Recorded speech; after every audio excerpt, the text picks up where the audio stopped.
ತಮಿಳುನಾಡಿನ ಮಲ್ಲಿಗೆ ಹೂವು.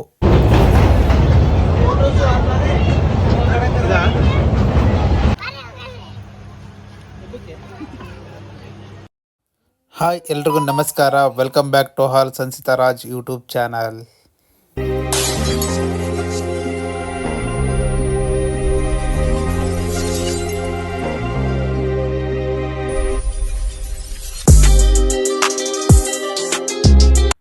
ನಾವಿವತ್ತು 12 ಜ್ಯೋತಿರ್ಲಿಂಗಗಳಲ್ಲಿ ಒಂದಾದಂತಹ ರಾಮೇಶ್ವರ ಜ್ಯೋತಿರ್ಲಿಂಗಕ್ಕೆ ಹೋಗ್ತಾ ಇದ್ದೀವಿ. ರಾಮೇಶ್ವರಕ್ಕೆ ಹೋಗಬೇಕು ಅಂದರೆ ಹೇಗೆಲ್ಲ ಹೋಗಬೇಕು ಮತ್ತು ಅದರ ವಿಶೇಷತೆಯನ್ನು ತಿಳಿಸ್ಕೊಡ್ತೀನಿ ಬನ್ನಿ. ಪ್ರತಿ ಶನಿವಾರ ಹುಬ್ಳಿಯಿಂದ ರಾಮನಾಥ್ಪುರಕ್ಕೆ ರೈಲಿದೆ. ಹುಬ್ಳಿ 6:30ಕ್ಕೆ ಬಿಡುತ್ತೆ. ಭಾನುವಾರ ಬೆಳಗ್ಗೆ 4:30ಕ್ಕೆ ರಾಮನಾಥ್ಪುರ ತಲುಪುತ್ತೆ. ರಾಮನಾಥ್ಪುರದಿಂದ ರಾಮೇಶ್ವರಕ್ಕೆ ಮತ್ತೆ ಬೇರೆ ಟ್ರೈನಲ್ಲಿ ಹೋಗಬೇಕು.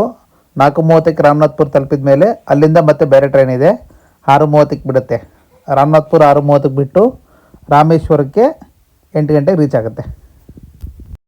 ಬೆಳಗ್ಗೆ ಟೈಮು ರಾಮೇಶ್ವರಕ್ಕೆ ಹೋಗಬೇಕಾದ್ರೆ ಟ್ರೈನಲ್ಲಿ ಏನೆಲ್ಲ ಎಂಜಾಯ್ಮೆಂಟ್ಸ್ ಮಾಡಿದ್ವಿ ಅಂತ ತೋರಿಸ್ತೀನಿ ನೋಡಿ.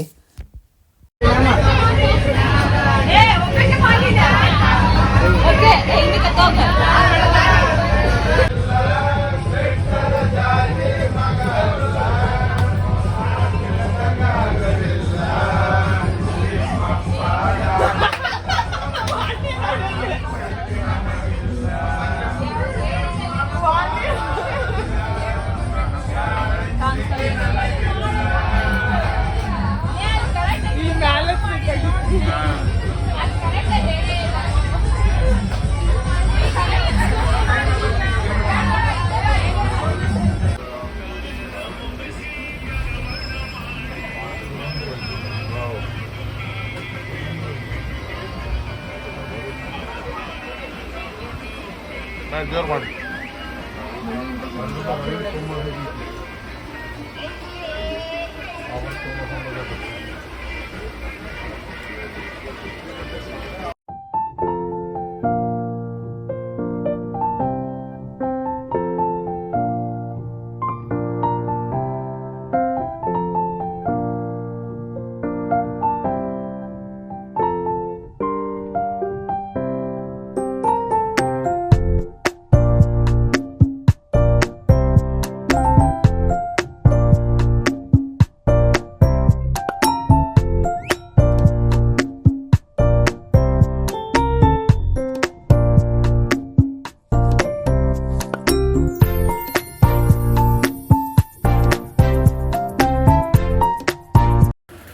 ರಾಮನಾಥ್ಪುರಿಂದ ರಾಮೇಶ್ವರಕ್ಕೆ ಹೋಗ್ಬೇಕಾದ್ರೆ 2.8 ಕಿಲೋಮೀಟ್ರು ಪಂಬನ್ ಬ್ರಿಡ್ಜ್ ಬರುತ್ತೆ. ಇಲ್ಲಿ ಬರುತ್ತೆ ನೋಡಿ, ಇದೇ ಪಂಬನ್ ಬ್ರಿಡ್ಜ್ ಅಂದರೆ. ಈ ಬ್ರಿಡ್ಜ್ ಮೇಲೆ ಹೋಗೋದೇ ಒಂದು ಅದ್ಭುತ ದೃಶ್ಯ. ಇದು ಭಾರತದಲ್ಲೇ ಮೊಟ್ಟ ಮೊದಲ ಬಾರಿಗೆ ಸಮುದ್ರ ಮೇಲೆ ಹೋಗ್ತಾ ಇರೋಂಥ ಬ್ರಿಡ್ಜ್ ಅಂದರೆ ಇದೇ. ರಾಮೇಶ್ವರಕ್ಕೆ ಹೋಗ್ಬೇಕಾದ್ರೆ ಬರುತ್ತೆ ಇದು ಪಂಬನ್ ಬ್ರಿಡ್ಜ್.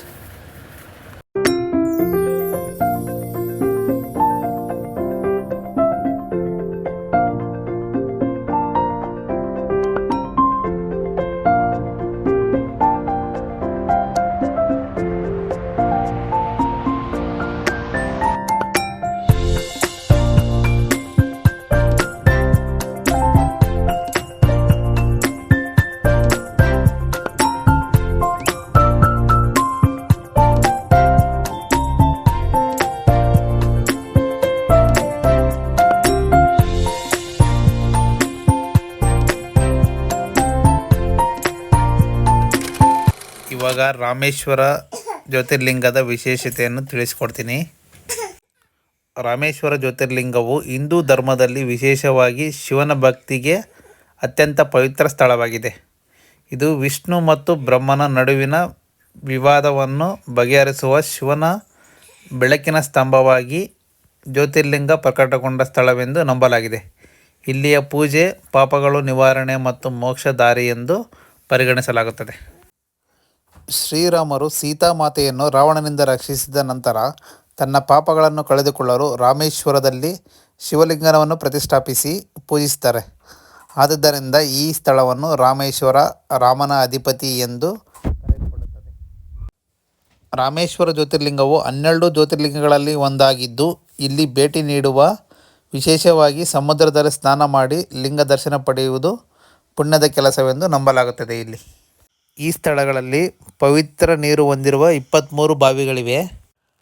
ಭಾರತದ ಪವಿತ್ರ ಭೂಮಿಯ ಮೂಲಕ ಹರಿಯುವ ಗಂಗಾ, ಕಾವೇರಿ, ನರ್ಮದಾ, ಕೃಷ್ಣ ಮುಂತಾದ ಪವಿತ್ರ ನದಿಗಳನ್ನು ಸೂಚಿಸ್ತವೆ. ಅವು ಆ 23 ಬಾವಿಗಳಿಂದ ನೀರು ಹಾಕಿಸ್ಕೊಂಡ್ರೆ ಪಾಪ ನಾಶವಾಗಿ ಪುಣ್ಯ ಪ್ರಾಪ್ತಿಯಾಗುತ್ತೆ ಎಂದು ನಂಬಲಾಗುತ್ತದೆ.